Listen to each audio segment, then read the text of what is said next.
Јавното обвинителство уште не може да открие кои кандидати за обвинители фалсификувале уверение за признавање на странски јазик. Се штитили некои од кандидатите. Во меѓувреме, сомнежи за местенки во конкурс за обука на судиите. Како се барало 30, а се примени 37 кандидати. И конечно, работели Академијата за судии обвинители законски? Колку се валидни мандатите на директорката и членовите на управниот одбор. Сето ова се дилемите за вечерашната топ тема на ваша страна, кои произлегоа пред се од првата истражувачка сторија на нашиот Александар Манасиев. Тоа беше околу фалсификатите на уверенијата за странски јазик. Но за сето ова вечерва во топ тема на ваша страна со директорката на Академијата Анета Арнаудовска. Почнуваме веднаш.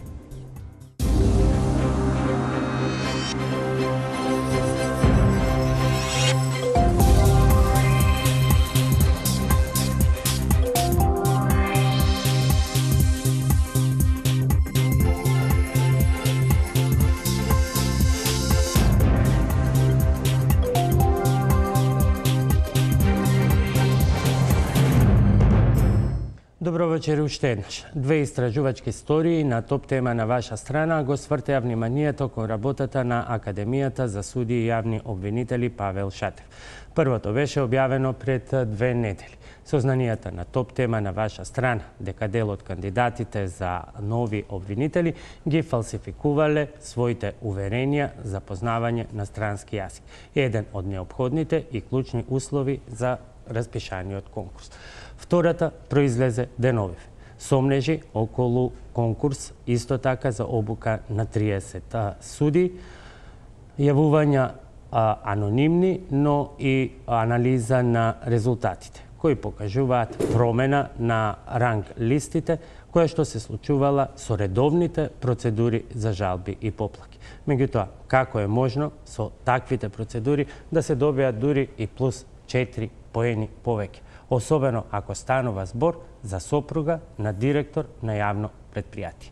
Многу интересни прашања и дилеми за мојата вечерашна гостинка, директорката на Академијата Анета Арнаудовска. Добро вечер и добре дојдовте. Добро вечер. Пред сите прашања и пред сите дилеми што ги отвори во најавата, се сметате ли се уште за легитимен директор на Академијата, бидејќи 2 години и 8 месеци вашиот мандат не е потврден? Да. Како? Мојот мандат е предвиден со новиот закон за Академија од февруари 2015 година, каде што во преодните и завршните одредби е јасно регулирана одредбата дека мандатот на директорот и на членовите на управниот одбор и на програмскиот совет продолжуваат и истите овие субјекти вршат функцијата до изборот на новите органи на Академијата согласно новиот закон за Академија. Но има и рокови за избор на новите органи, а тие рокови не се почитуваат. Зошто? Рокови за избор на новите органи нема, затоа што прво треба да се изберат членови на управниот одбор според новите услови предвидени во законот за Академија, кој што воведе нови построги услови, значи да речеме и директорот и членовите на управниот одбор мора да имаат сертификати, меѓународни сертификати за англиски, директорот за B2, членовите за B1, понатаму мора да имаат стручен испит и да полагаат психолошки тест и тест за интегритет. Значи тоа дека нема кандидати за членови на управен одбор кои што ги исполнуваат овие услови? Значи во тек е анализата што ја врши судскиот совет и советот на јавните обвинители во поглед на постоењето на кандидати кои што ги исполнуваат овие услови. И, за жал, уште немаме добиено одговор дека постојат кандидати кои што ги исполнуваат тие услови. Имено морам да напоменам дека со законот од февруари 2015 година беа воведени едни меѓународни сертификати за англиски, значи тоа беше Аптисот, кој што е диагностички тест и малку е полесен во однос на другите сертификати. Тоа го знам бидејќи имам положено и IELTS и Аптис. Меѓутоа, за потоа да се смени тој услов, Аптисот да се укине и да се воведат само сертификатите Булац, IELTS и другите со одреден број на поени. Господина Арнаудовска, не е ова поразително за македонското судство, бидејќи според новиот закон 4 члена и нивни заменици од Управниот одбор предлага Судскиот совет на Република Македонија. И по еден член од редовите на судиите од Врховниот суд, од апелационите судови, од основните судови и како и еден член од Управниот суд и Вишиот управен суд. 4 члена и нивни заменици предлага Советот на јавни обвинители од редовите на јавните обвинители во јавното обвинителство, вишите обвинителства, основните јавни обвинителства и јавното обвинителство за организиран криминал и Министерството за правда. Ако е проблем јазикот, дали тоа значи дека во сите овие извикани врвни инстанци од кои што треба да се предлагаат кандидати, нема кандидати врховни судии со доволно познавање на англиски јазик или виши обвинители? Да, сигурно дека има, меѓутоа тие треба да приложат сертификат за положен англиски јазик со одредено ниво на познавање. Значи, согласно законот, тоа треба да биде со одреден број на бодови и поени. Значи, во овој момент, немаме одговор. Врховниот... Значи, не реков дека нема луѓе. Значи, се уште немаме одговор од Судскиот совет и Советот на јавните обвинители дали такви кандидати има. Ве уверувам дека такви кандидати има во основните судови и во основните јавни обвинителства, затоа што нашите 93 кандидати завршени во почетната обука на Академијата во сите изминати 5 генерации се распоредени во основните обвинителства, учувајќи 8 од нив се во специјалното јавно обвинителство. Значи, проблемот е секако во повисоките судови и во постарите генерации на суди и обвинители. Затоа и ние го воведовме прилагањето на меѓународен сертификат, односно воведовме меѓународен јазичен стандард со надеж дека ќе ги мотивираме судиите и обвинителите да учат. Повисоки судови се Врховниот суд и Апелациониот суд, односно вишите јавни обвинителства и Републичкото јавно обвинителство. И ако јас слободно го интерпретирам ова, значи во Врховниот суд, во Апелациониот суд, во Вишето јавно обвинителство и во Републичкото јавно обвинителство нема обвинители со задоволително ниво на познавање на англиски јазик за да бидат нови членови на управниот одбор на Академијата. Треба да полагаат, значи да приложат сертификати дека го положиле тоа ниво. Значи ние, бидејќи ова познавање на англиски јазик беше воведено и за нашите предавачи, сега немате ни предавачи со соодветно познавање. Предавачите, значи на список имаме 70 предавачи кои што имаат положено, значи сертификат англиски. Најновите од нив, согласно најновите измени со нивото со сертификатот Булац, ги положија и тоа се претежно млади суди и обвинители. Морам да кажам дека се од помладата генерација. Пак ќе ве прашам. Нели ова скандалозно за македонското судство? Во која смисла е скандалозно? Дека не зборуваат англиски? Во Врховниот суд, во Апелациониот суд, во Вишето јавно обвинителство и во Републичкото јавно обвинителство да нема кандидат за Академијата. Би требало да има. Би требало. Ние ги очекуваме писмата на Судскиот совет и на обвинителскиот совет. До кога ќе ги чекате писма? И па денеска добивме сознанија, денес го добивме писмото од Судскиот совет дека се уште се вршат анализи. Какви анализи, госпоѓа Арнаудова?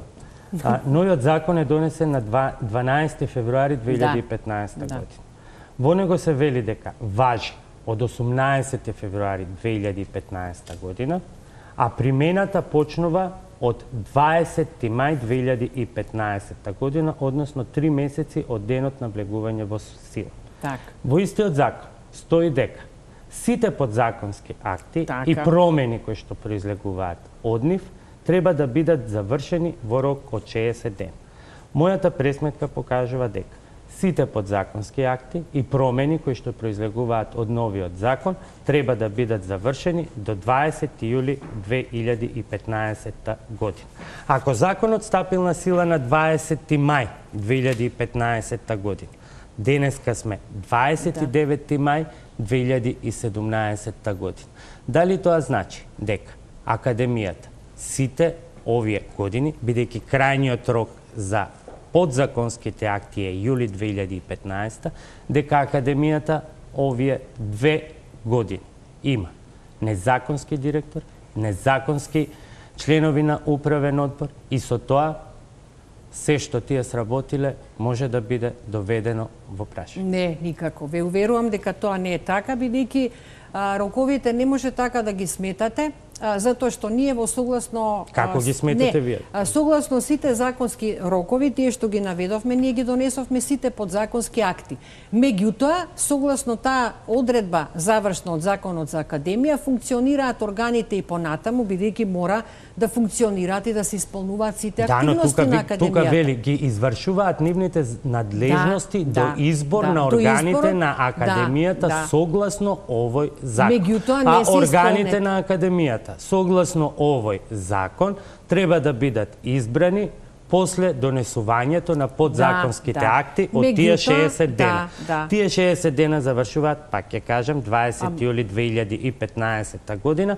Денеска сме 29 мај 2017. Меѓутоа, така функционира Академијата со старите органи, додека не се изберат новите членови на управен одбор, и тој нов управен одбор ќе распише оглас за нов директор и така таа работа ќе заврши. Меѓутоа не се согласувам со вас дека тоа не е легитимно, бидејќи законот ја дозволува можност. До изборот на новите органи. Меѓутоа, очигледно вие изборот, донесувањето на подзаконските акти го тегнете по подзаконските акти се донесени. Мислам да расчистиме подзаконските акти се сите донесени од истиот управен одбор.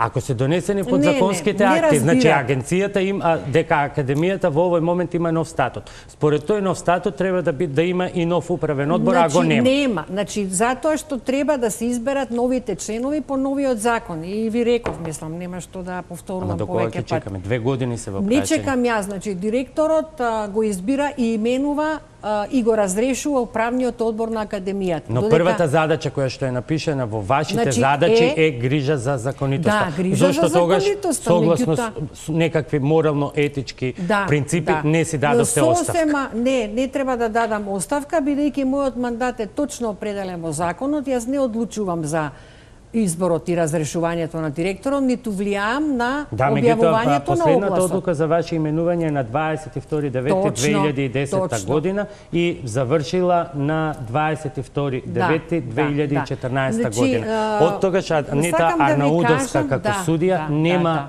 ново решение за реизбор. Нема ново решение затоа што прво јас не сум разрешена од управниот одбор и морам да извршувам функцијата до изборот на новиот директор. Значи, дали тоа ќе бидам јас или некој друг? По сила на закон мандатот ви трае 4 години. Со право да се за реизбор. Имам право на реизбор, Во моментот на 22.9.2010 година. Точно. На Анита Арнаудовска и завршува мандатот и на 22.9.2014 вие би требало да се вратите назад во основниот суд, каде што ви е замрзната функцијата. Јас не сум разрешена. Не е битно. Додека не сум разрешена со одлука на управен одбор, јас сум должна да ја вршам функцијата. Јас не смеам да ја напуштам Академијата и да оставам без директор и без лице кое што ќе ги спроведува сите активности во врска со почетната кантинуа со законската одредба. И тоа е став на управниот одбор. На кој тој што е нелегитимен. Меѓутоа и управниот одбор ја врши функцијата до изборот на новите органи. Ама нелегитимно. Не е нелегитимно. Имаме законски мандат директорот и членовите на управниот одбор. Ама ако вие вака го толкувате, законот од 2015 може да важи уште 10 години и вие да си бидете вечни функционери. Не би требало. Зашто да бидам вечен функционер? Да остарат сите членови. Не. Јас немам зашто да дадам оставка и мислам дека овие се оркестрирани напади против мене. Од кого оркестрирани? Оркестрирани се затоа што овој овој мандат законски мој е од 2015 година. Мене не ми јасно зошто сега тоа така се проблематизира, кога сите знаеме... Еве се отворија ни за прашања и затоа ние го проблематизираме, но кој го оркестрира? Академија е единствена светла точка во правосудството. Тоа го знаете од извештаите за напредок на Европска Унија и на Греко, значи Академијата е единствената реформска институција. И нема да успеете со овие тенденциозни наводи за мојот незаконски мандат Што е тенденциозно во прашањата за мандатот? Законски мандатот, тоа е мислење на управниот одбор на Академијата и моје. Ама управниот одбор има исто истечен мандат. Значи не е истечен А вие до предмалку законот. на почетокот потврдивте дека нема нови членови. Значи ви одговорив на прашањето. Нашиот мандат е законски. И сите работи се вршат кој што треба. И, значи, пофалени сме од сите меѓународни организации и мислам дека Академијата си работи законски, легитимно и е признаена институција во целиот свет, не само во Македонија. На интернет страницата на Академијата пишува дека сте избрани согласно закон од 2010 година. Така, значи 2014 истечен. Преодните и завршни одредби на законот од 2015 година вели: со денот на отпочнувањето на примената на овој закон, а примената е на 20 мај 2015 година, престанува да важи законот за Академија од 2010 и понатаму се редат сите броеви на службен весник со сите измени што ги имаш. Така. Ако тој закон престанува да важи, како тогаш може вашите функции и натаму да се легитимни? Јас ви го кажав моето мислење и мислам дека нема потреба повеќе да одговарам. Значи ви реков дека нашиот мандат го црпиме законски од таа одредба во законот за Академија и директорот и членовите на управниот одбор. Никој од нас не е разрешен и од таа причина ние мораме да ја вршиме функцијата која што ни е дадена со законот. Имате мандат.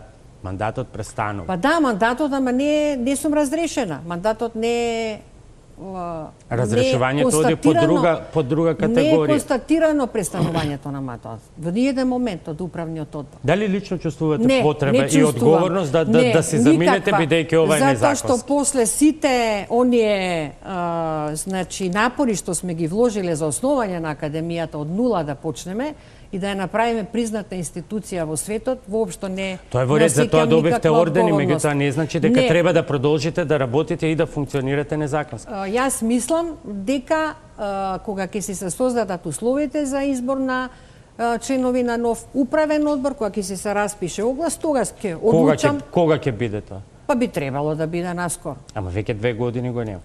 Дали треба да чекаме дел од судиите на врховен или на апелација да отидат во пензија, за да дојдат некои кои што имаат сертификат, за да почне после 2,5 години да се применува законот? Не, сега ќе ви кажам. Значи, ние по спроведувањето на приемниот испит на Академијата, значи по согледувањето на овие, би рекла, недостатоци во поглед на одредени законски одредби, значи ние ако немаме такви соодветни луѓе, во тој случај ќе мора да се оди со интервенција на законот за Академија.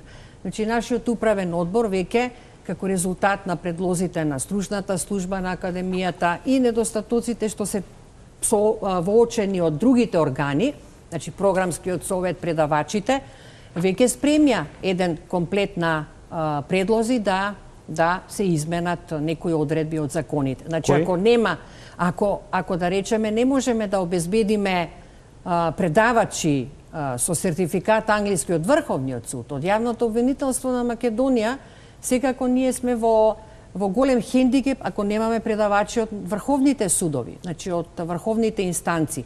Исто така и во поглед на членовите на управниот одбор. Тогаш би требало или да се намали нивото на познавање или да се укине тој услов, бидејќи ако немаме такви луѓе, во тој случај ќе се изменат условите. Не е трагично што ги немам?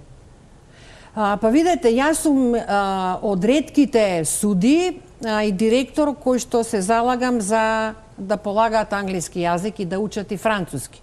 Дури сега се договаравме и со француската амбасада, значи да се воведе уште една измена во законот за Академија, значи да биде рамноправен францускиот јазик, да биде француски или англиски. За мене е трагично да не се познава англискиот јазик. Така, ако го воведете и францускиот, овој закон не уште 2,5 години, нема да го почитувате уште за 25. Може би треба да се намали нивото на познавање на јазикот. Значи, ако ние се соочиме со проблем дека не знаат B2 или B1, тоа ќе го намалиме на A1 или A2, во зависност од нивото на она што го поседуваме во суството, како капацитет. Со колку предавачи, ментори и сите други категории кои што ги имате во академијата, во моментот имате проблем во однос на познавањето на јазикот?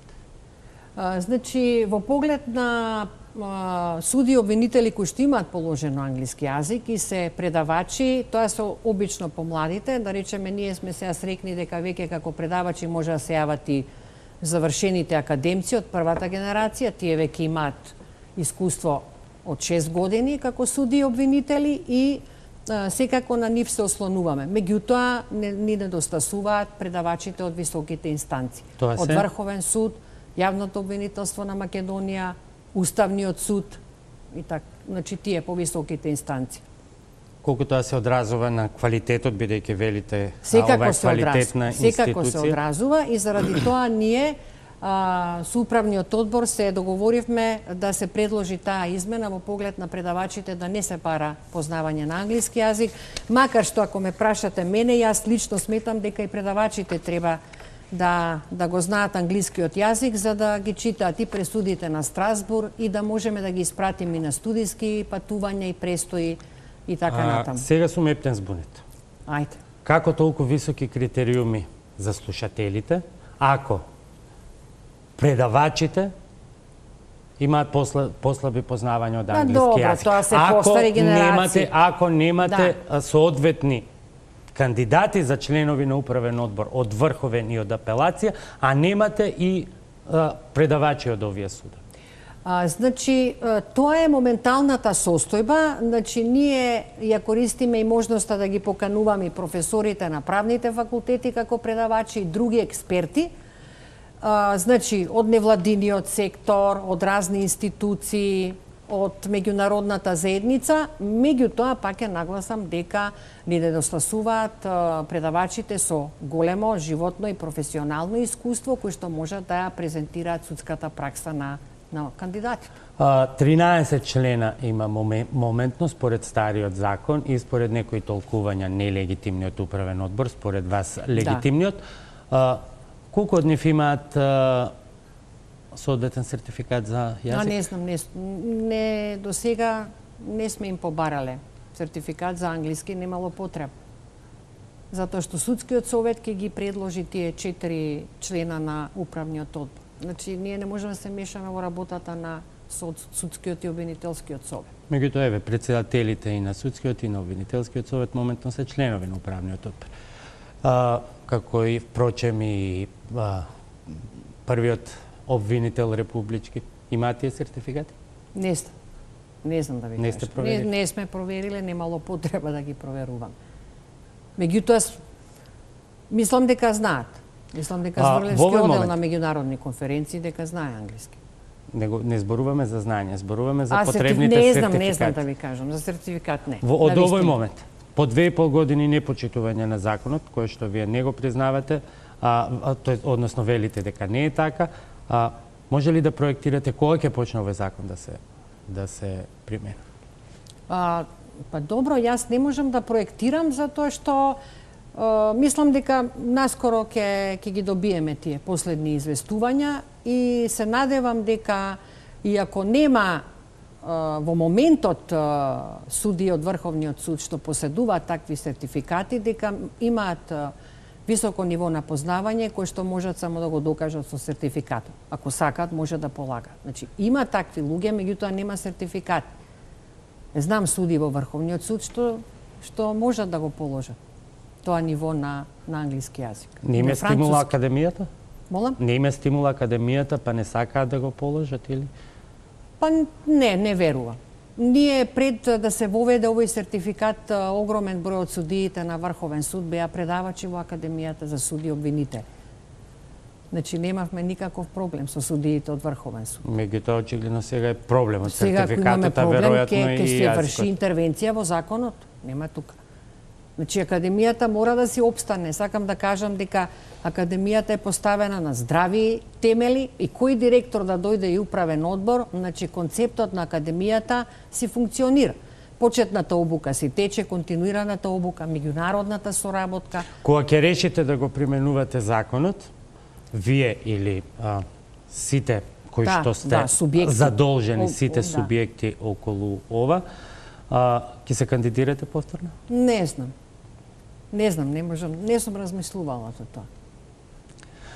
Тука застануваме со овој дел во продолжение по паузата за реклами за она што беше и директен повод. Прво, скандалот повторно со сертификатите за познавање на англиски јазик кој што го откри топ тема на ваша страна, а кој што се однесува на кандидати за идни обвинители. Се враќаме по паузата за реклами.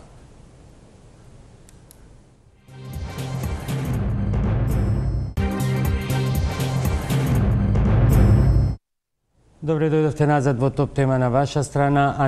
Судија Анета Арнаудовска, директор на Академијата за судии и обвинители Павел Шатев е мој вечерашен гостин. 122 кандидати за обвинители, 9 месеци во неизвестност. Кога ќе бидат повикани на приемен испит? Причината е откри топ тема на ваша страна, а тоа се, госпоѓо Арнаудовска, малверзации или фалсификување, сомнежи за фалсификување на уверенија за познавање на странски јазик. Да, Уште колку месеци еве повторно треба, нешто многу се должат постапки кај вас, како со претходниот дел од дискусијата со законот, уште колку месеци треба да поминат за конечно да се расчистат дилемите. Кој фалсификувал? И што ќе се случи со тие луѓе? Само дозволете ми да на гледачите бидејќи јас се зачудив колку малку од јавноста знаат за каков оглас се работеше и за кои кандидати можат да конкурираат на овој оглас. Значи се работи за една измена на Законот за Академија со која се предвиде можност вонредно да се запишат 60 обвинители по барање на Советот за јавни обвинители заради пополнување на недостатокот од обвинителски кадри. Значи, таа измена беше донесена во декември, а огласот беше објавен дури на 38. Тука се чекаше Министерството за финансии да одобри финансиски средства, бидејќи кандидатите кај нас кои влегуваат во Академија и учат почетна обука, заснуваат работен однос во Академијата, значи ние ги сметаме нив како вработени во Академијата. Сето тоа ни е познато и беше добро објаснето во прилогот кој што го емитувавме.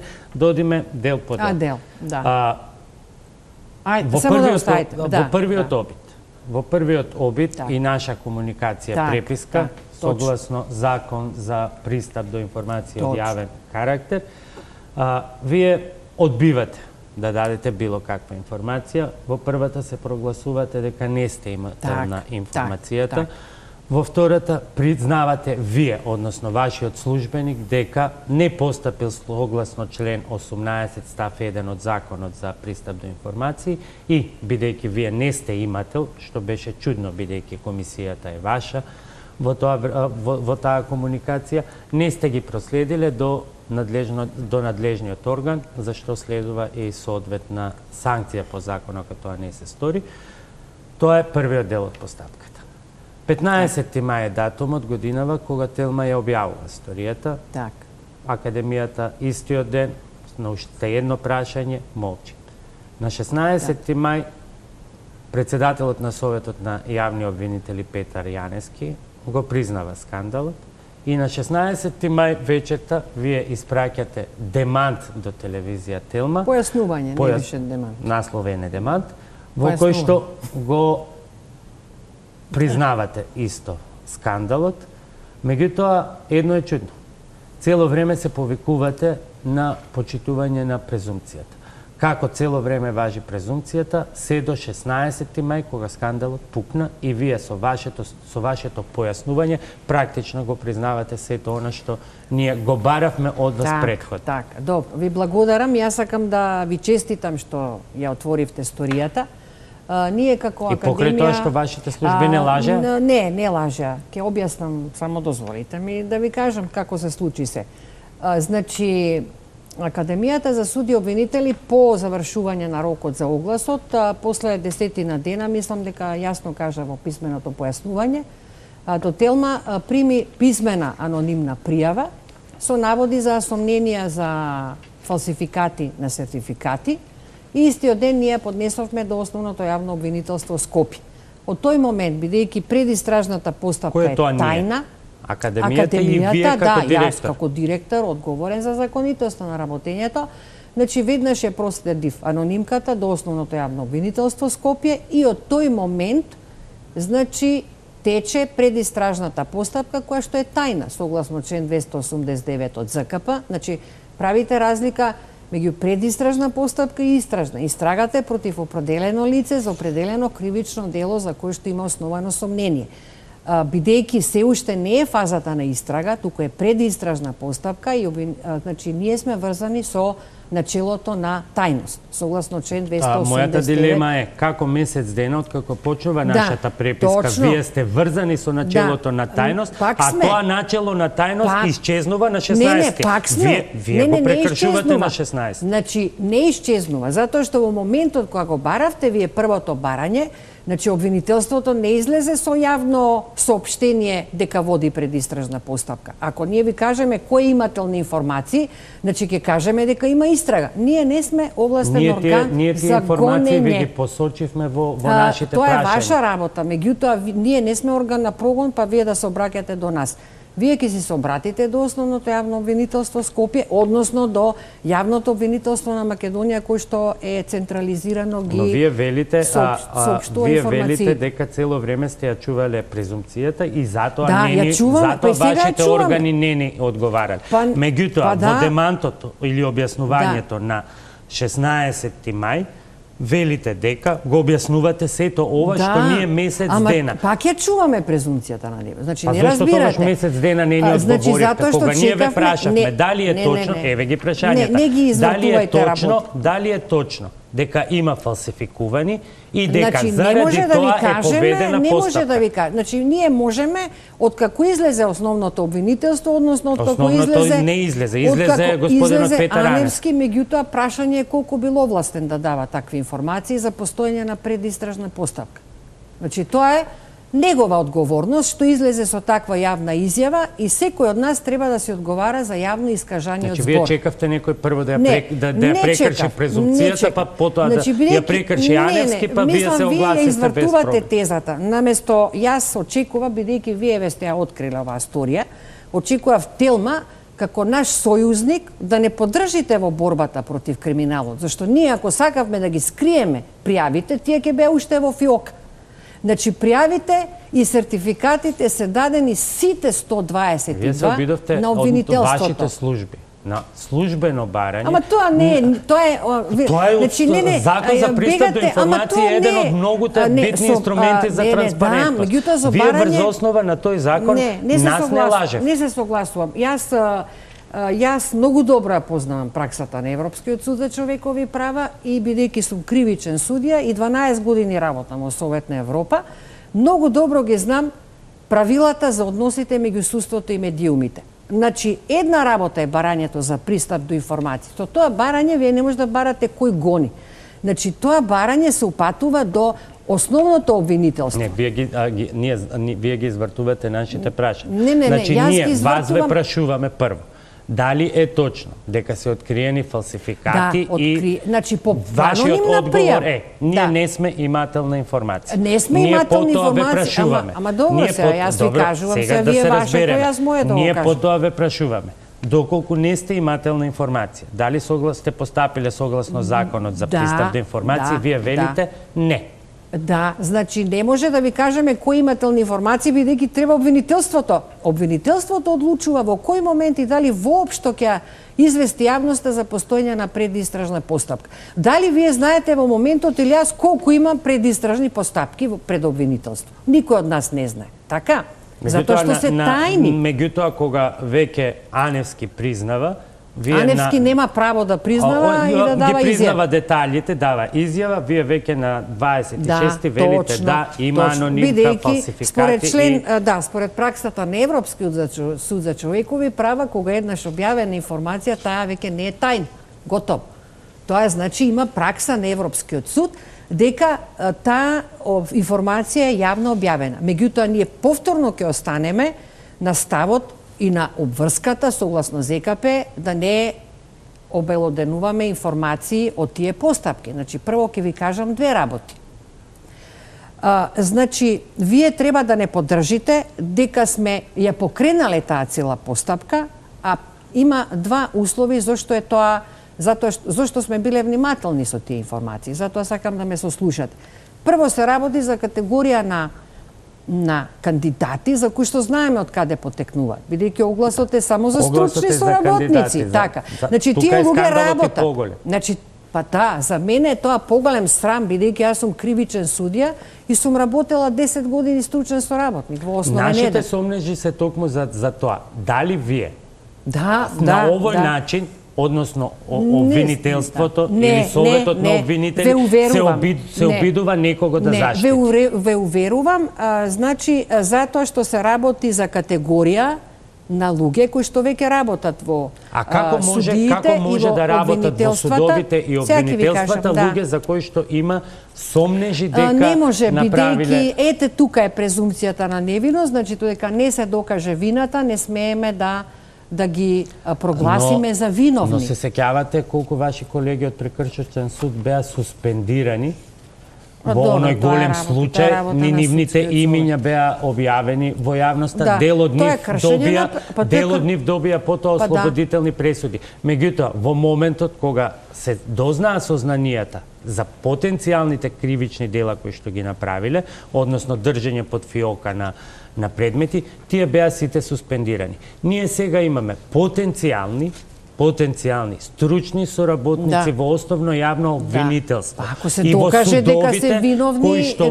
може би направиле кривични дела, а тие и натаму работат таму. Ама не можете да ги избркате, затоа што се води предистражна постапка. Значи, прво треба да се утврдат резултатите од таа меѓународна правна помош, на која што укажа обвинителството дека ја преземале за да утврдат дали се тие сертификати валидни или не. Значи, кога ќе се превземе тоа, потоа се споведува истрага. Значи, па се доведува до пресуда. Значи, морам да ви кажам дека во петокот добивме веќе една правосилна пресуда, добивме известувања од Основен суд Скопје 1, дека едно лице, кое што работи во судовите во Македонија, дека е правосилно осудено за фалсификат на сертификат. Да, за истиот конкурс. Значи, веќе предистражната преминала и во истраж. Еден случај, значи кандидатот добил казнен налог. Не ме интересираше ли ниту во еден момент Советот на јавни обвинители до каде е постапката? Бидејќи според неофицијални информации станува збор за овие 122 кандидати, сомнителни се 32. 32 не се 32, 41 се. Значи, цело време ние бевме во комуникација со основното јавно обвинителство, бидејќи ние моравме да им ги дадеме сертификатите со писма, со доставници и така натаму. Мене колку што ми е познато и колку што сме се интересирале, значи сите од овие лица се повикани, значи да дадат одбрана, дека се сослушани и сега е во тек постапката за меѓународна правна помош. Јас се надевам и ве уверувам дека таа постапка ќе заврши и покрај тоа што имам сознанија дека се вршат големи притисоци. Значи, притисоци од кого? Врз обвинителството да не ги води тие предистражни постапки. Значи, ве уверувам дека обвинителството... Кога Анета Арнаудовска ќе каже дека се вршат големи притисоци врз обвинителството да не ги води тие истраги, тогаш логичниот заклучок е дека се штитат кандидати на познати мајки и татковци во судството, не би требало. Па кој може друг да врши притисок врз обвинителството, освен ако не е на повисока функција од која што може тоа да си го дозволи. Такви сознанија имаме дека се вршат притисоци врз истрагите, меѓутоа истрагите си се спроведуваат. Значи предистражната постапка си тече. Притисоци политички или колегијални судски? Роднински, непотистички, роднински, колегијални, врски, семејни. Значи, на конкурсиве сепак имаме протнување на... Не верувам. Значи, јас ве уверувам дека ние нашата работа законска завршивме. Значи, ние да сакавме да ги заштитиме тие синови и керки, немаше да го процесираме целиот случај во основното обвинителство. Во основното обвинителство се води истрагата. Ве уверувам, значи предистражната постапка е во фаза на меѓународна правна помош и знам дека сите лица се повикани. Значи не е запрено ништо, не е заташкано. Ме сваќате? Ако кандидат кој што сака да биде јавен обвинител, има најмалку 5 години стаж како стручен соработник во суд или во јавно обвинителство, законот дозволуваше и најмалку 5 години адвокат. Си го дозволува ова, а конкурира за највисока функција на заштита на правото и законитоста. Што се случува со другите сертификати кои се бараат по закон за сите функции? По кои функции? По сите функции? Сега сертификат се бара за директор, за сите други функции. Да. Па тоа е ваша работа да проверите. Дали вие по овој случај се вративте во минатото да ги проверувате сертификатите и дали ги проверувате оние кои што се сега? Не, немам овластување, затоа што ви кажав дека тие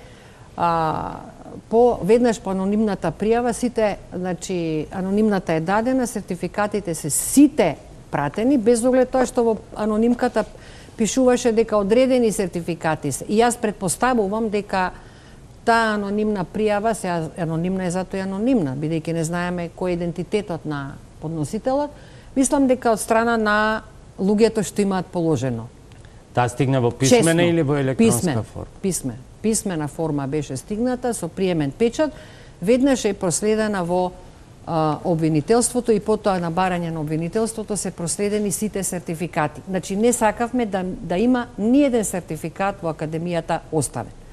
Така да комисијата воопшто не дојде во допир со тие пријави. Значи тука беше веднаш процесуирано за да се спречи било каков... Како не дојде комисијата кога комисија? Значи тоа дека вие ако комисијата не дошла во допир со документите, тоа значи дека комисијата до овој момент не има проверено целокупноста на податоците. Не може да ја пријави, бидејќи е почната предистражната постапка. Како ќе селектираат пријави, а не знаеме кој ќе биде исходот од предистражната постапка? Има тука неколку дилеми, особено ова што го споменувате дека има притисоци врз обвинителството за текот на истрагата. Има неколку нелогичности.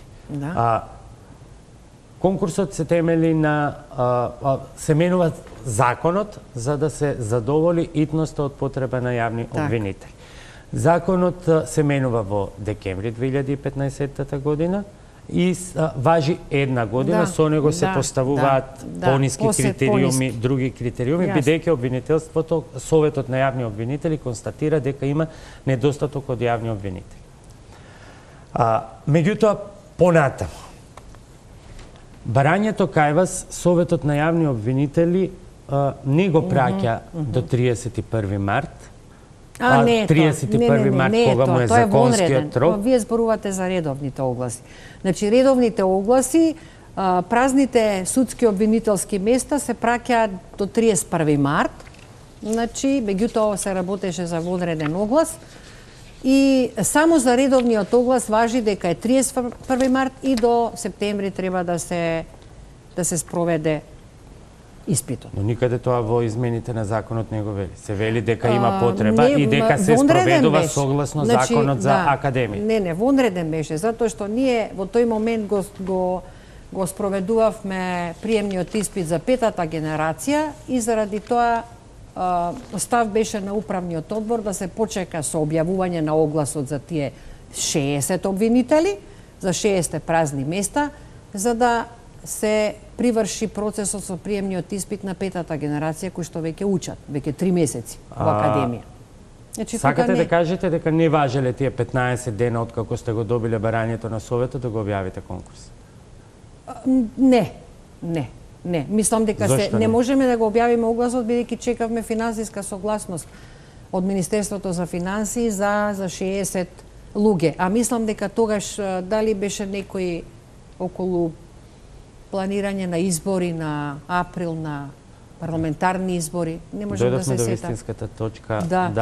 Дали сето калкулирање со објавувањето на огласот прво со барањето кое што ви е спратено од страна на Советот на јавни обвинители во мај, наместо според рокот до март, па потоа и држењето условно на огласот и неговото необјавување 15 дена откако е добиено барањето, туку дури во август се должи токму на изборите и политичките калкулации кои што би се пријавили, како би се пријавили. Не верувам. Не верувам, бидејќи кај нас се пријавуваат кандидати, ние не гледаме на нивната политичка афилијација или определеност. Значи, тоа се млади луѓе кои што си го полагаат приемниот испит и стануваат слушатели на почетната Што добива еден кандидат кога ќе ги поднесе документите во Академија? Како потврда? Добива испитна шифра. Значи, испитна шифра добива.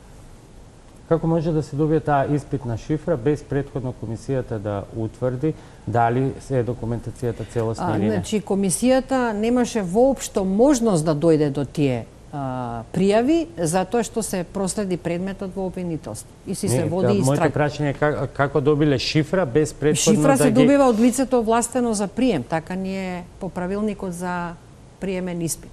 Што ќе се случува сега со конкурсот? Ќе чекате? Ќе се поништи? Кои се можностите? Па не знам, станува збор за итност. Да. Станува збор за итност, меѓутоа ние ова го разгледувавме на управен одбор и се уште не е завземен став. Сега за сега ќе се чека исходот од меѓународната правна помош, бидејќи во овој момент вие не можете да ги селектирате тие пријави што ако се произлезе дека тие луѓе се невини, дека се тие сертификати валидни. Или ако воопшто не се добие никаков доказ од никого во поглед на доказот. А што ако одолковлекувањето на меѓународната правна помош, бидејќи ние контактиравме и со испитни центри кои што се стандардизирани и кои што велат дека не е проблем севкупната документација, вклучително и со видеоснимките во оние центри каде што се снима самото полагање, севкупната документација да се добие за нецел ден. Што доколку целото ова одолковлекување на истрагата се должи токму на тие притисоци кои што вие ги споменавте дека постојат? Не би можела во овој момент да ви одговорам, бидејќи не сум ни надлежна, ниту имам ингеренција во поглед на тоа. Не сте седнале со Зврлевски, со Аневски да разговарате, бидејќи станува збор за итност.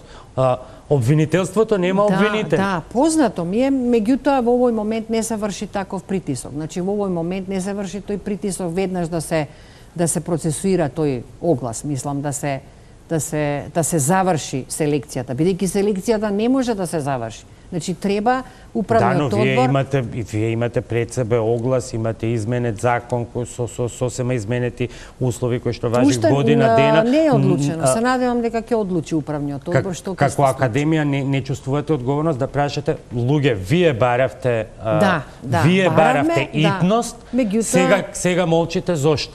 Добиваме одговор дека предистражна постапка трае. Значи тоа одговор што го добивме од обвинителство и од обвинителските органи.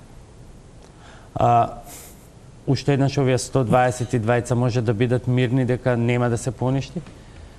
Или и тоа не се знае? Тоа е одлука на управниот одбор. Јас не можам да. Овој сегашниот или тој новиот што би требало некогаш? Не, овој сега што е објавен за 122 кандидати. Ќе има седница или ќе чекате сепак овој конечен извештај да ви трае? Мислам дека управниот одбор е уште на став да се чека уште некое време исходот. Секако дека ако тоа трае во недоглед мора да се реши исходот на тој оглас.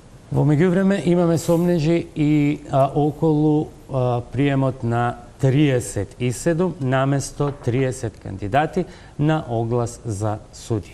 За какви сомнежи станува збор од истражувањето на Александар Манасиев. Незаконски прием на кандидати, грешка, превид или обид да се протнат блиски луѓе надвор од законските норми. Како Академијата за суди и јавни обвинители во јануари годинава примила 37 кандидати за нови македонски судии, кога во огласот што го објавиле во службен весник во ноември 2015-та се барале само 30 кандидати. Во време кога уште не е расчистена прашината што се крена по скандалот со фалсификатите што го отвори топ тема на ваша страна, во Академијата за суди и јавни обвинители на повидок е и нов скандал, додека за првиот има предистражна постапка во јавното обвинителство, за вториот никој ништо не зборува, не се води никаква постапка.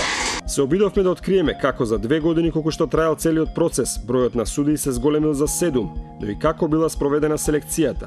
Додека истражувавме приказната за фалсификатите, дојдовме до сознание и до сведочења дека и конкурсот за избор на кандидати за нови судии бил по многу нешта сомнителен. Дел од оние со кои разговаравме се сомневаат дека имало местенки, дека познати адвокати, обвинители и судии ургирале и барале место во Академијата за своите деца. Еден од кандидатите, стравувајќи да го објави својот идентитет за топ тема на ваша страна, тврди дека резултатите од испитите се местени. Огласот беше објавен за 30 кандидати, а на крај примеа 37, наводно поради запазување на етичкиот клуч. Меѓутоа во тие 30 кои што беа на регуларната листа и така и вака влегувалите од другите заедници, така да тоа не држи вода. Или направиле некој пропуст во огласот, или сакале да протнат некого дополнително. Друго чудно е тоа што во тие 37 кои што влегува, еден од нив се откажал, меѓутоа на негово место никој не е примен, а така предвидува законот. Објаснувањето на Академијата е дека бројот од 30 на 37 кандидати е зголемен поради принципот на позитивна дискриминација, односно правична застапеност на кандидатите од другите етнички заедници. Но тука има неколку нелогичности. Зошто во бројката од 30 кандидати не се вметнати и кандидатите од другите етнички заедници? Каде ќе бидат распоредени тие дополнителни 7 кандидати, кога бројот на слушатели се утврдува според потребата во судовите во земјава, а предлогот го дава судскиот совет. Сомнителен е и самиот процес на спроведување на приемните испити. Се чини дека дел од кандидатите добро знаеле како преку системот на жалби да извлечат 1, 2 или дури 4 поени или повеќе. Така листата на кандидати, посебно во долниот дел, доста се променила. Огромни разлики во будувањето по секој тест, како да сакале нешто да наштимаат резултатите. Низ 3 нивоа на жалби некој од кандидатите добија плюс 2, па дури 4 поени, а тоа е безмалку половина од тестот. А меѓу првиот и последниот примен, разликата е 2,5 бода, па се видите вие колку значи 1 или 2 бода. Но како кандидатите влечеле плюс бодови? По полагањето на писмениот дел од испитот, кој носи 8 бодови, дел од кандидатите прво се жалеле на комисијата за приемен испит. Тука добивале половина или 1 поен плюс. Потоа следела жалба до управниот одбор, каде исто така извлекувале 1 или повеќе бодови, а на крајот следеле тужби до управниот и висшиот управен суд. Пред овие два суда имало околу 10 тужби, од кои 3 завршиле со позитивен епилог за кандидатите. Низ овие 3 филтри разликата се топела, па така и оние кои лошо поминале на тестовите, одеднаш добиле место во Академијата. Своевидна потврда за ова сведочење може да се најде и во табелите за рангирање на кандидатите. Вкупно 23 од примените 37 кандидати имаат добиено бодови по жалба. 10 мина добиле 0,5 бодови, уште 10 мина помеѓу 1 и 2, 1 2,5, 1,4 и 1,4,5 поени. Најмногу поени има добиено сопруга на познат директор во јавно предпријатие од сега опозицијската ВМРО ДПМН. Таа на писмениот дел добила 2,5 бодови од можни 8, а низ трите филтри успеала да добие дополнителни 4,5 бодови плюс. За неа се водел вистински пинг-понг помеѓу управниот суд, висшиот суд и управниот одбор на Академијата, за на крај висшиот управен суд да донесе конечна одлука во нејзина корист. Цело време се зборуваше дека одредени кандидати мора да влезат и ќе влезат, а така испадна на крајот. Најспорно од се е тоа што се полага писмено и на него има 3 нивоа на жалби. На устното, кој што носи максимум 2 бода, кандидатот нема право на жалба. Тука се даваат поени од ракав и во децимали дури. Сметате дека имало местенки за некои лица да влезат? Па јас сметам дека да. За некои лица апсолутно имало местенки. Во годишниот извештај на Академијата нема ниту збор за случајот со фалсификатите или за проблемите со тужбите пред управните судови, но затоа на 43 страници, на долго и на широко, се имаат опишано сите останати активности на Академијата. Тоа беше истражувањето на Александар Манасиев, конкурс објавен за 30, примени 37, еден се откажува, обука следат 36. Како? Значи, огласот беше објавен за 30 кандидати и по завршување на приемниот испит, управниот одбор заради почитување на начелото на правична застапеност согласно Уставот и членот 9 од Законот за Академија ја прошири листата на примени кандидати на 37.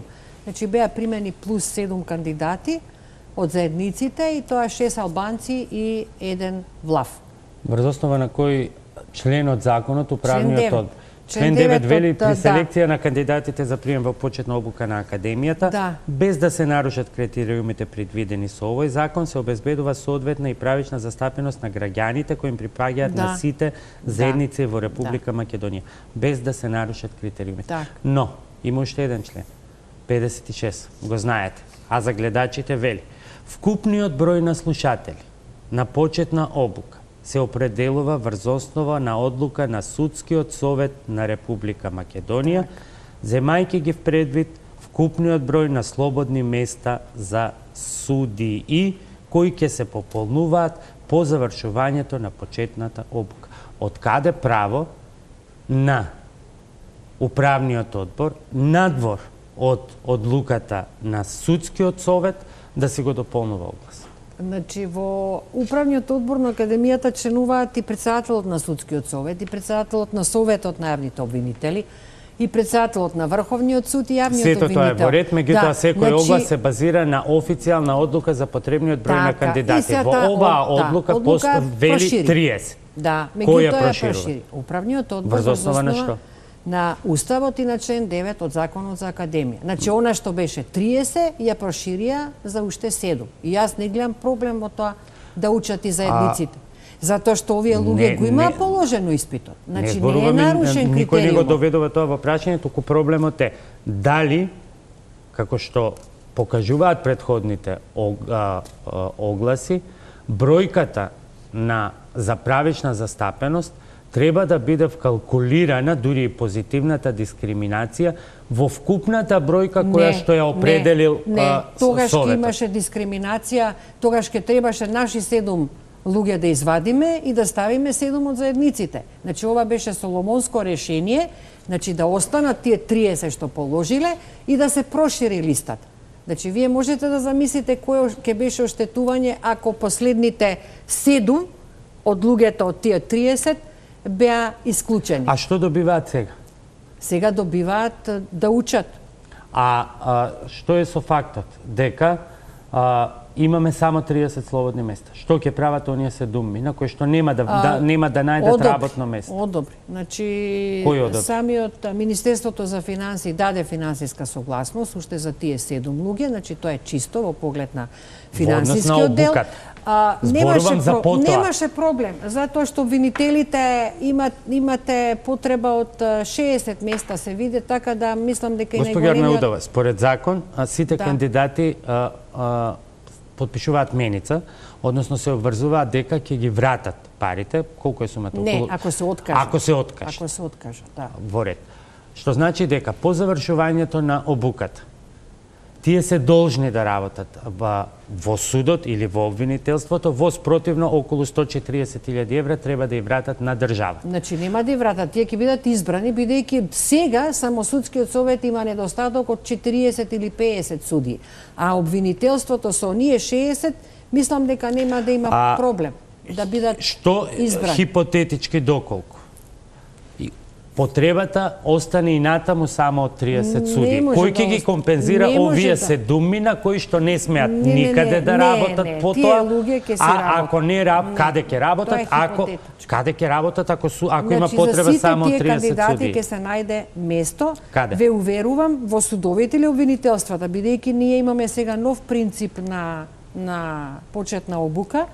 Значи, по теоретската обука од 9 месеци кандидатите полагаат испит и се определуваат за суди и обвинители. И потоа, значи, одат на листи. На 2 листи и одат на посебна практична обука. Така да, воопшто нема да има проблем тие да се кооптираат во судството, бидејќи во моментот судството има недостаток од судски обвинителски места.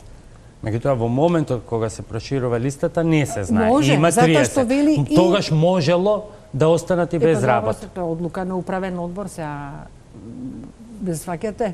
Одлука е на управен одбор. Значи, Во тој управен одбор членуваат и судскиот совет и обвинителскиот. Значи сигурно Зошто тогаш ако членуваат и судскиот совет и обвинителството, не рекле да ние се извинуваме, советот на судскиот совет ќе достави ново барање, конкурсот да биде на 37. Не се случило тоа. За да се запази законитост. Што се случува, бидејќи немаме уште многу време, а имаме многу други прашања, што се случува со јавно искажаните сомнежи околу менувањето на бодовите во текот на жалбената постапка, која што за волја на вистината е пропишана со закон, меѓутоа еве, листата е пред мене, не смееме да ги читаме имињата, најмалку 0,5, 1,5 поени, 4,5 поени е најголемиот број на зголемени поени во текот на жалбената постапка. Како може да се случи за 4,5 поени да се зголеми нечие знаење или одговори во тек на жалбена постапка? Значи вака, јас исто така направив едно сумирање на бодовите. Значи, сега ќе ви кажам како е. Комисијата за приемен испит на 15 кандидати им дала 0,5 бодови, на 4 1, на 7 кандидати 1,5, 1 кандидат 2, 3 кандидати имаат освоено 2,5 бода, 1 кандидат 3,5 и 12 кандидати немаат освоен. После управниот одбор на 6 кандидати дал по 0,5, на 20 кандидати по 1. Значи, по завршувањето на постапките пред комисијата за приеме, значи тој што го кажувате случајот дека е атрактивен, не е единствен. Значи, во текот на сите овие правни лекови, значи прво имаат приговор до комисијата, па жалба до управен одбор, па после управен суд. Соодветниот случај беше споменат затоа што станува збор за жена на функционер, меѓутоа еве, таа има добиено 4,5, имаме уште еден случај кај што има добиено 4 не е само 17 кандидати, еве ги, значи имаат освоено 0,5, 20 кандидати 1 бод, 8 1,5, 3 кандидати 2, 2 2,5, 1 3 и 1 4 бода. Па што не е во ред тога со постапката? Не се во ред жалбите или не се во ред не се во ред оценувачи? Па тоа се правни лекови, значи вие исто имате правни лекови, ако имате вие разлика на 4 поени, кои што значат многу во овој принцип на рангирање, тогаш проблем некаде мора да има. Мислам дека, сега ќе ви кажам, значи ова беше прв пат се спроведуваше методологија за електронско полагање на испити, значи со прашања со голем број на одговори, точни, неточни, слични, од мал обем, голем обем, и мислам дека таа методологија треба да се развива и од ова произлегува дека, значи не е она што сакате да истакнете дека само некои кандидати биле форсирани. Значи резултат на ова е дека се менувале бодовите согласно наоѓањата на тие што ги оценувале.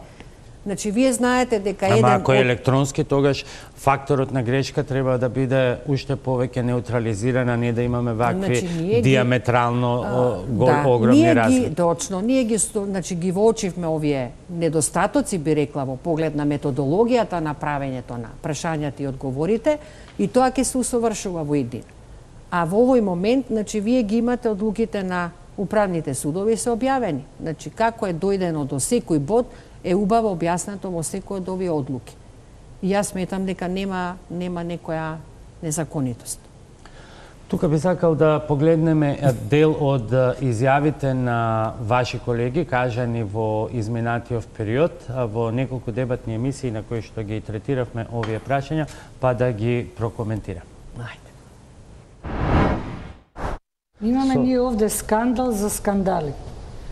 Убаво се потенцираше дека некој кој што утре задутре треба да гони криминалци, си зел за право да доставува фалсификувани документи. Меѓутоа, мене ме иритира молчењето на органите, молчењето на Академијата и молчењето на Советот. Значи, транспарентноста, ефикасноста, отчетноста кај овие органи кои што се занимаваат со многу сериозни прашања, е навистина доведена до граница во која што ретко кој веќе може да има верба. Ние постојано гледаме дека тие органи кои што треба да се грижат за независноста, за непристрасноста, за професионалноста, за ефикасноста во работењето, тие органи се органи кои што тие стандарди не ги почитуваат. Сето ова мириса на таков скандал кои што само ги потврдуваат сите наоѓања од страна на меѓународната заедница. Која верба утре задутре може најобичниот граѓанин да го има кога вакви работи се случуваат? По мене, апсолутно дека е потребна длабока реформа, не само во судството, длабока реформа во Академијата за судии и обвинители. Она што Академијата сега го прави, сметам дека не е доволно за да извлече специализирани и професионални кадри. А сега ова состојба каде што и покрај потребата од кадар се одолговлечува изборот, а имаме па и појави на едно криминално однесување на лица кои што треба да бидат гонители на сторителите на кривични дела, самата состојба зборува сама за себе каква е и мислимото не длабоки реформи, него треба да се почне од почеток. Прво, да се види дали навистина кандидатите поседуваат морални квалитети, стручни квалитети, а од после тоа да се трне и начинот на остручувањето. Работата на Академијата за јавни обвинители и судии не го извршила работата, мислим, обврската како што е била наменета. Пак мора да се вратиме на стариот модел, кога, например, за мене немаме показател дека еден што завршува академија може да биде подобар од еден стручен соработник во основно јавно обвинителство што е 10 години. Тоа е толку јасно. Значи не се измислува тоа дека имало фалсификувани документи за јазици. Тоа не може никој да го измисли и се утврди. И што сега натака како тој утре стане обвинител? Па јас ќе гледам со резерва, со недоверба, ќе се арвам со неговото незнаење, со неговата нестручност, ќе морам многу труд улагање за да можам да ја завршам мојата адвокатска работа, да се утврди вистина, виза виден тако обвинител. Стварно е срамно. Немам коментари. Стварно немам коментари. Тоа покажува, тоа само еден сегмент што е откриен. Може да замислите колку не се откриени. Колку, значи тоа се работело, тоа било системна работа. Овие 10 години. Ова е една од најпонижувачките активности кои што во рамките на целокупниот правосуден систем во Република Македонија се случиле во изминатите неколку години. Ова е дното, се надевам дека нема под дното дно. Доколку би раководел со оваа институција, веднаш би поднесол оставка, бидејќи мислам дека целокупниот тим кој што раководи со оваа институција би сносел морална одговорност за однесувањата кои што се случувале во самата институција. Но ние, знаете, во изминатиот временски период бевме сведоци дека Академијата не можеше да избере со години или година и пол или 2 години кандидати кои што би учествувале. Што самото по себе како перцепција создава дека нешто во позадина се случува. Се случува во делот на изборот на самите кандидати. И тоа беа дел од реакциите кои што низ многу фоллоуап емисии можевме да ги слушнеме во минатите изданија на Топ тема. Како ги доживувате ваквите коментари од поранешни ваши колеги? Да, значи прво мислам дека кога се доаѓа во вашата емисија, која што е многу гледана и цената, значи еве сега мене ме гледаат сите пријатели, седат пред екраните и роднини, мислам дека сите тие субјекти треба добро да се подготват и да знаат за што зборуваат. Значи мене ме зачудува бившиот судија. Сите го осудија чинот на фалсификат. И ние го осудивме чинот. Меѓутоа да се зборува дека Академијата е нетранспарентна, дека се крие, дека има морална одговорност е извртување на суштината. Значи, судијата Маргарита Цаца добро знае, мислам дека судијата Маргарита е судија бившо од Европскиот суд за човекови права и многу добро ја знае праксата, дека слободата на информирање е контрабалансирана со тајноста на предистражната постапка и презумпцијата на невиност, особено во раните фази на постапката. Меѓутоа ме зачудува и незините изјави во поглед на Академијата, бидејќи ние веќе во последнава година почнуваме еден нов концепт на работа со невладиниот сектор, значи со Институтот на ЦАЦА, со Центарот за правни истражувања, со Хелсиншки комитет, со Сдруженијето на новинари на Македонија, значи одиме не на меѓусебно напаѓање, туку на детектирање на слабостите. Значи, на проектот кој што го имаше ЦАЦА за транспарентност на судскиот совет, бевме поканети, разговаравме отворено и рековме да си ги детектираме недостатоците и да работиме. Значи, ЦАЦА едно кажува приватно... Ова истражување покажа дека сепак има слабост во таа транспарентност. ЦАЦА едно кажува кога сме на по-затворени форуми, а друго кажува во јавни изјави. Треба да ве соочиме, бидејќи сега и лично и се обраќате. Исто во поглед на колегата Миралје, мене не ми е јасно, тој беше член на Советот на јавни обвинители и од член на Советот на јавни обвинители директно беше избран за судија во Апелациониот суд во Скопје. Значи, јас сум 30 години во правосудството од 85-та година и се уште не сум стасала до судија на Апелациониот суд во Скопје или во друг апелационен суд. Но ве сте директор со истечено решение и вие велите легитимно. Да. Па на крај ќе си се вратам во основен суд еден со гордост. Бидејќи сите ја споменуваат транспарентноста, очигледно недостасува. Вие вечерва велите има пресуда, што значи за еден случај е предистражна постапка, во меѓувреме од нашата истрага бројот од 32 се зголемува на 41, обвинителството молчи. На тоа велите врз обвинителството има притисоци. И јас не можам да вршам притисок врз обвинителството. Оние што ја познаваат судската фела знаат кој може да врши притисок. Дали може и смее и натаму да се молчи, ако имаме 41 случај и да не се излезе со било каква информација, барем стручно мислење, да не се излезе со каква било информација. Споменав претходни случаи околу судиите од судот за прекршоци, беа изречени суспензии, се знаеше се. Овој пат се чини дека обвинителството штити свој. Не мислам дека е тоа причината. Мислам дека само заради тајноста на предистражната постапка. Инаку ќе ги прекинеа тие до сега истраги. Ќе ги прекинеа зошто тоа уште да трае. Значи, тоа е моje мислење. Меѓутоа, морате да се обратите на обвинителството да најпосле ви дадат изјава во поглед на целата оваа состојба. Ние излеговме и кажав, макар што не е наша надлежност да за водење на истрагата. Овие 41 се сега истрага или предистражна? Предистражна е. Значи нема истрага. Ако е истрага, веќе може да се објават податоците. Тука одиме со уште една кратка пауза за реклами, а потоа со блиц прашања поврзани со она што е најактуелно во поглед на очекуваните или најавувани судски реформи со очекуваната од задутре смена на власт.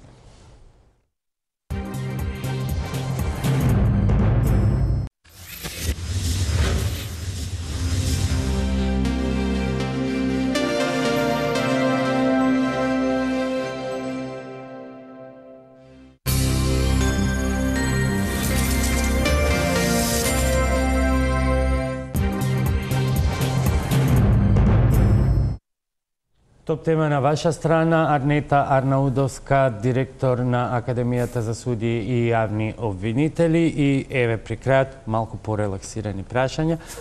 Многу најави за многу реформи. За дел од забелешките се во извештаите на Европската комисија со кој некогаш не се согласувавте до крај. Да. Во извештајот на Прибе. Една од клучните е најавите за коренит реизбор на судии. Кој е вашиот став? Значи, јас и како представник и на комитетите во Совет на Европа сум против генералниот реизбор, бидејќи прво, генералниот реизбор е спротивен и на Уставот, и на законот, и на меѓународните документи кои што гарантираат доживотен мандат на судиите. Значи, имаше, слушам некои заговарања неодамна и на вашата емисија да се воведе еден систем на генерална реевалуација на судиите и обвинителите по угледот на албанскиот закон за ветирање. И навистина точно е, Венецијанската комисија тука го поддржа тој закон во Албанија, тоа ми е познато, бидејќи сум го читала тоа мислење, меѓутоа Венецијанската само во овој случај ретерира од нивниот генерален став дека генерален реизбор мора да има само кога се преминува од комунистичко општество во демократско општество. Значи, кај нас нема таков премин и сите тие се деструктивни барања за генерален реизбор. Кај нас нема таков премин, но имаше така наречени бомби. И низ тие бомби слушнавме како се бираат суди од тефтерчиња. Вие сте директор на агенцијата и знаете колку пати беше менуван законот за суди, за да се избегне, зашто владата беше критикувана од Европската Унија, за да се избегне судиите да се бираат директно од академијата, па се одеше на варијанта 50-50, па законот се одложуваше еднаш, па 2 пати, па 3 пати, за во меѓувреме да слушнеме дека во позадина на сето тоа менување на законите се бирале судиите по тефтерчињата на Горде или познатите оние веќе епитети за сваровски суди. Тие бомби покажаа дека сепак нешто ќе треба да се менува. И тоа многу. Како? Така. Значи, и согласно и препораките и на Греко комитетот, значи потребно е да се воведат реформи во судскиот совет, прво во составот на судскиот совет, потоа во профилот на луѓето што се избираат од редот на несудиите, значи оние истакнати правници. Кои се тие истакнати правници, значи кои критериуми ќе се воведат за објективизирање на тој услов. Понатаму треба да се ревидира дисциплинската постапка и јас мислам дека тоа е особено битно, бидејќи да се заговара генерален реизбор е деструктивно, меѓутоа тој што направил прекршок и што направил кривично дело од редот на судиите и обвинителите мора да одговара. Сега имаме две тела, имаме судир, неразчистени ингеренции. Неразчистени, меѓутоа сето тоа беше предвидено да се направи во тие уставни амандмани кои што заглавија во парламентот. Значи, нели се воведе тужба до Уставен суд против одлуките на судскиот совет, значи уште една судска контрола. Меѓутоа сите тие измени заглавија. Јас знам дека измените на законот за судови беше пратена Венецијанска комисија во декември 2015 година и тука имаше голем број на забелешки. Венецијанска се врати на доработка и тоа е тоа што го знам. Значи после тоа се и обично се застанува на доработка и потоа почнуваат политичките игри. Па не би требало, затоа што дисциплинската постапка мора да биде... Вие говорите условно, јас говорам за тоа што го слушнавме, а од муабет може да се верификува низ одлуките на судскиот совет. Од тоа како се бирани суди до тоа како председател на судски совет му реферира на премиерот дека утре ќе има избор, до проверка дали известниот судија е нашиот, а тој нашиот денеска е на многу висока функција и така натаму. Ние сето тоа го знаеме и тоа треба да се смени. Вие велите не е реизбор, како тогаш? Треба да се оди на системот на индивидуална одговорност, значи на субјективна одговорност. Инаку треба да се реформираат во насоките кои што ги даде и господинот Прибе, и Европска комисија, и Греко, значи сите меѓународни тела, да се реформира судскиот совет, потранспарентно да работи, значи одлуките кои што ги носи за изборот на суди, да ги образлага и да образлага зашто не избира одредени суди. Значи, поголема транспарентност, поголем квалитет во изборот на кадрите, на дисциплинската постапка исто така битна за да не биде начин за реваншизам со непослушните суди. Тоа исто така го кажува и Греко во сите извештаи, дека мора да бидат јасно дефинирани сите дисциплински прекршоци и во една фер постапка судијата да добие, ако се утврди дека е одговорен. Колку пак академијата од една страна и законската регулатива во која таа е сместена на некој начин ја дерогира улогата на судскиот совет, кој што сега, откако почна да се применува законот целосно, едноставно се следи само листата која што ја добива Академијата, па сега имаме ваква трка за бодови на листата. Да, затоа и се воведени построги критериуми за влез во Академијата, затоа што тие што ќе завршат Академија ќе бидат суди. Меѓутоа и во другите академии, во Франција, Шпанија, Португалија, завршените академци директно се распоредуваат од министерот за правда. Значи, воопшто не се ни бираат од советите за првиот избор, значи како нашиот. Тоа значи дека затоа треба да се подобри квалитетот на обуката, значи ние сме свесни, нашите недостатоци му ги кажавме на господинот Прибе и тие влегува во акцијскиот план. Сега на крајот на јуни ни доаѓа експертска мисија од школата од Франција и со нивна помош, значи со сите органи на Академијата, ќе се воочат недостатоците и ќе се предложат измени на законот. Значи се со цел за подобрување на селекцијата на кандидати. Можат ли тие промени да се направат ако дел од судиите кои што се на челни позиции се токму од тие тефтерчиња? Па, тефтерчињата не се докажани, бомбите не се во фаза е на докажување.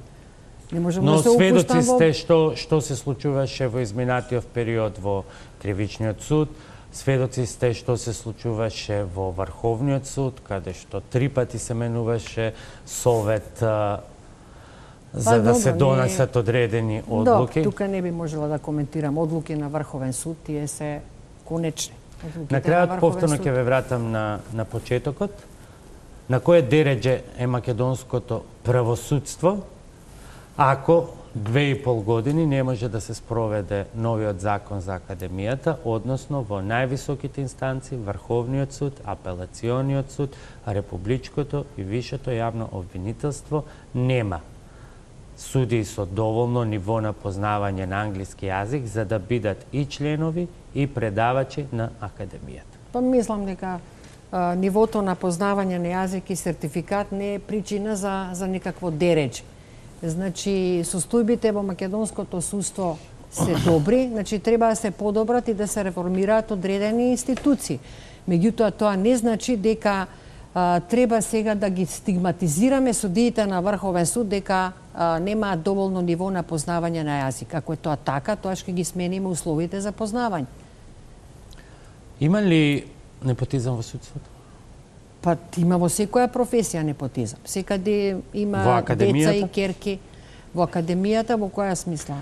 Па затоа што на многу листи можат да се познаат, како што рековме, синови и керки на познати судии. Тоа е нормално во секоја професија. Меѓутоа сите тие се избрани со знаење и по квалитет. Сметате ли дека непотизмот влијал и на вашиот напредок со оглед на тоа што за судија бевте избрани, ако не се лажам, во време кога вашиот свекор е член на судскиот совет? Да. Па не мислам затоа што јас бев 10 години стручен соработник и ние бевме од најстарите. На Филимена Маневска, а станавте директорка во време на Михајло Маневски. Да, значи за Филимена Маневска судијата можам да кажам најдобри зборови, бидејќи таа ме научи на занаетот на добар кривичен судија и мислам дека сум била добар кривичар. И непотизмот, мислам дека постоењето на врските, значи ете, свеко, родители се повеќе товар за луѓе кои што ги исполнуваат условите за избор. Значи јас бев 10 години стручен, не скокнав ни една инстанца во мојот живот. На вас не би биле товар? Не. Јас колку што знам дека свекор ми не учествувал во моето гласање, колку што знам. А релациите со фамилијата Маневски? Тие ни се само професионални. Во која смисла мислите? Немаме роднински врски, не се дружиме ние приватно, значи само професионални ни се врските. Останувате ли на ставот од почетокот дека сте легитимен директор, иако новиот закон не е спроведен, иако мандатот ви заврши и не сте реизбрани? Да.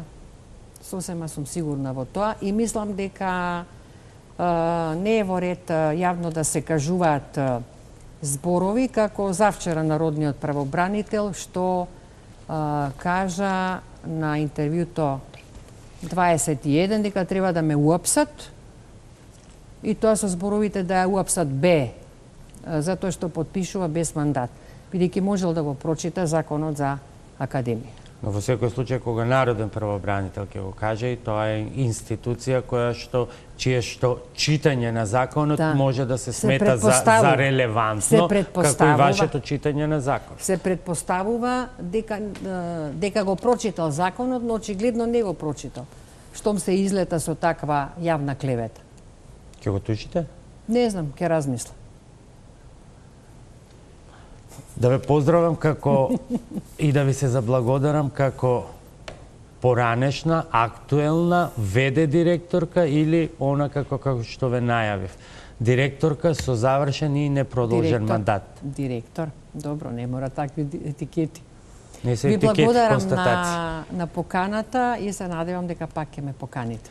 Ви благодарам и јас на транспарентноста овој пат, за разлика од периодот кога ја почнавме комуникацијата со барањата околу скандалот со фалсификуваните дипломи.